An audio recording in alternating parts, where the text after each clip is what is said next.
The Indianapolis Colts are I don't know, I don't want to say they're going to the Super Bowl, but there is so much electricity and energy with this team. The culture seems to be different, and honestly, after last week, I thought maybe the Miami Dolphins were just a really bad team. But now you look at a really good Denver Broncos team, and I really think this Colts team is better than people realize. This is honestly one of the feelings that I've not felt in a very long time being a Colts fan. This is electric. What's going on? It's Elijah from Sports Talk Indy, where we cover all things Colts. And honestly, the game just ended maybe 20 minutes ago, and I'm still fired up. I lost my voice yelling about it. We're gonna recap the game. Obviously, talk about the highlights, what we noticed, what I noticed, what things stuck out, and honestly, where do the Colts go from here as we look ahead to the next several weeks. But one thing that strikes me about this team is efficiency.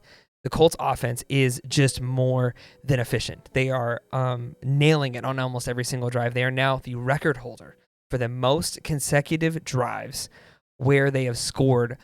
They now have scored on almost every single drive that they've played. I believe there was only 2 or 3. There were 3 now. There were turnover on downs, and 3 drives total in the entire season that the Colts have not scored on. Now, a lot of them come from field goals, but I really think that the Colts are starting to figure out kind of those game finishers, and this was a big test. This Broncos defense looked very good, and there were multiple points in the game where I was kind of talking myself out and saying, okay, it's okay to not be like, it's okay. This is a good team. This is great, whatever. But man, almighty, that ending. So just to recap, we're going to start at the beginning. This is the Colts started the game. They had a 9-play, 61-yard drive, took away 3:03 minutes, and got a field goal from Spencer Schrader. And then immediately the Broncos got a touchdown pass from Bo Nix to Adam Troutman, making it 7-3. And then the Colts came back immediately with a field goal. It was 7-6. And then that's when the Broncos really had one of the better drives I've seen in recent memory of just nickel and diming it and just really having full control. And that was when the touchdown pass to Troy Franklin, who Bo Nix has had an excessive history with, being both from Oregon. And then turnover on downs. Colts didn't convert. That was their first time ever this season not converting on a possession into points. So then the Broncos missed a crucial field goal, and that was Will Lutz from 42 yards off the upright. And this is where the Colts really started to come back. This was then the field goal by Schrader, interception by the Broncos offense to Bo Nix, Bo Nix through to Cam Bynum, and the game-winning field goal. And then also we got to talk about the amount of times that Daniel Jones has scored a touchdown. I mean, this is incredible. And then you had Jonathan Taylor touchdown. Daniel Jones, let's go over his stat line, because I think it's just, we've not seen a quarterback do this in so long. And I'm not trying to overreact on Daniel Jones being the future of the franchise, but it is so hard not to love what we're seeing out of a Colts quarterback, and we've not seen it in so many years. That it's just hard not to be excited. 23 completions, 34 attempts, 316 yards. I'm looking now, the last time a Colts quarterback threw for 300, it had to be Gardner Minshew. For 300. Sorry, unprofessional of me, but that stat kind of came to mind of before today, when the last time that the Colts threw. It was Joe Flacco actually threw for 330 last season. So I was wrong. It was in the loss to the Giants. So it's not been that long since the Colts quarterback threw for 300 yards, but it has felt like a long time, I think, especially for me. But then Jonathan Taylor having 25 carries, 165 yards with that massive run there at the end, towards the end of the fourth quarter. And then, you look at Tyler Warren, another 4-catch, 79 yards. Jonathan Taylor had a receiving touchdown. Jonathan Taylor looks like one of the better receiving backs that we've seen in recent years. Big plays. Jonathan Taylor had the 68-yard run late in the fourth quarter, broke loose. It set the Colts up deep in Broncos territory. That big chunk play helped them get positioned for the tying / go-ahead scoring drive. And then Bo Nix touchdown pass to Franklin and Mims. This is, I think, on the Broncos side where I think they really have a lot to look forward to. Obviously, when you're in it, you're rooting heavily against the Broncos, but they're going to be good for a very long time. Bo Nix looks like an incredible quarterback, and honestly, it was no fault of his own that they lost this game. Cameron Bynum separating himself and really was able to do quite a bit in this game on a very depleted Colts secondary.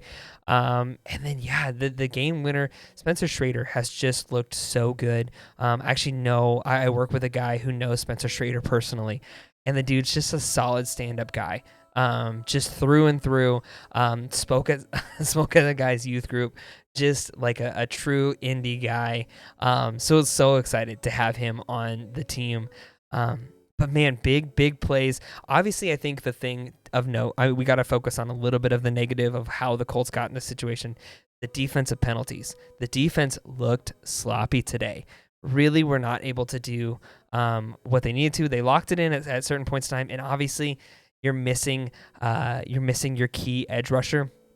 And then you're also missing your two of your best corners, specifically some of your younger guys that are going to be able to keep up with guys like Troy Franklin a little bit more and maybe do a little bit more. But Xavier Howard was a liability on that one drive there in the second quarter. Just absolutely, I think 4 penalties all against Xavier Howard. A couple of them were maybe a little bit on the side of maybe a little bit loose, I would say, with that flag there, especially given that there was the no call on Alec Pierce there at the beginning of the game.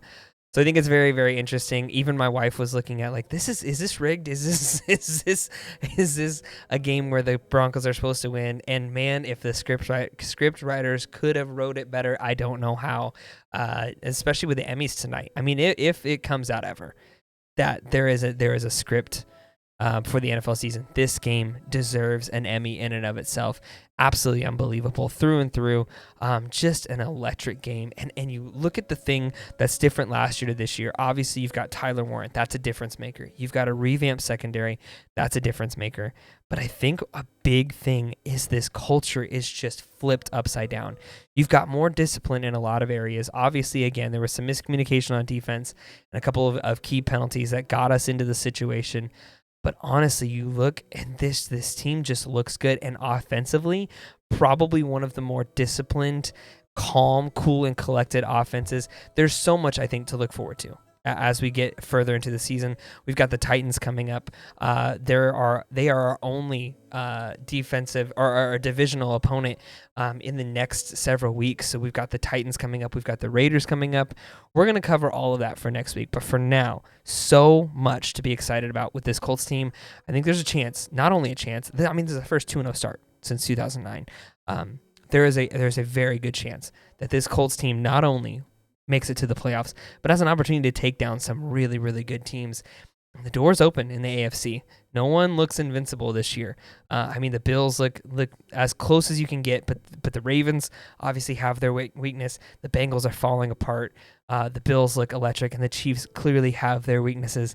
Man, if we took down the Broncos with the depleted secondary in only the second game with Danny Dimes under center, what can we do against some really big powerhouses? I think as Colts fans, we have nothing but excitement ahead of us, and there's a reason to be optimistic for the first time in a lot of our fandom. I've been a fan since 2007, so obviously I know this team. I know the history from that time, from the early 2000s on. But man, there's so much to be excited about with this team. So we're going to cover all that and look forward to the next and some more post-game reactions. This is our first post-game reaction that I just wanted to get on here and just share how electric of a game this was. So we'll see you on the next one.